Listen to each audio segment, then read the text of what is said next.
Welcome to the Warframe Weapon Encyclopedia, where today we're checking out the bow prime. Now, since this is a prime weapon, the only way to get it is to assemble it from its prime parts, which you can either get yourself by opening specific relics or by buying the parts from other players. However, since relics are rotated in and out quite frequently, I will leave a link to the official Wikipedia website for the bow prime in the video description, so if you want to get the bow prime, you can check it out to see which relics you want to go for or if they're even available at the time. The bow prime is a mastery rank 5 staff that does primarily impact damage with a little bit of puncture on the side, and it has good crit and status, and it's decently fast as well. And as such, the best way to build it is to simply go for a hybrid setup that utilizes both crit and status, and it mainly scales crit via blood rise so that it goes higher and higher as you build your combo counter. Now, one thing I like to do on the bow prime, since it has high status and the damage distribution isn't ideal, is to actually run 2 dual stat mods, which are Voltaic Strike and Virulent Scourge for corrosive, and then actually run Molten Impact so that I have a little bit more heat damage.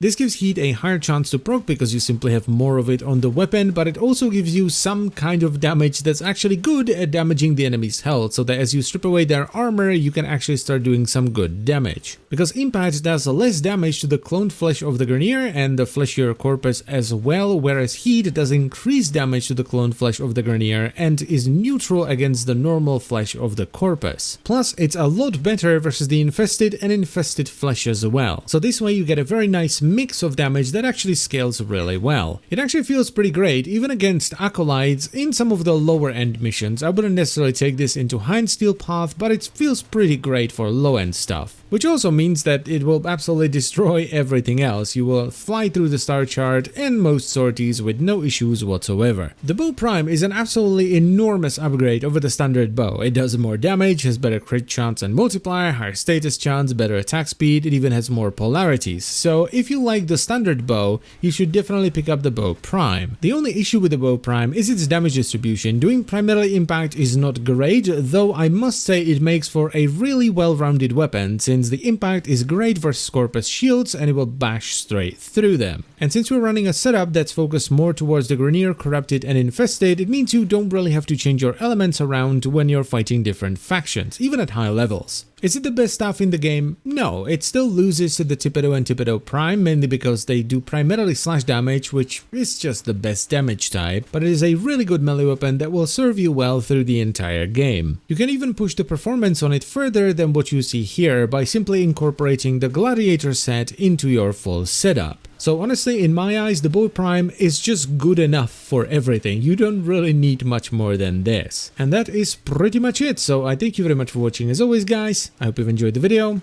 and I'll see you next time. Bye bye.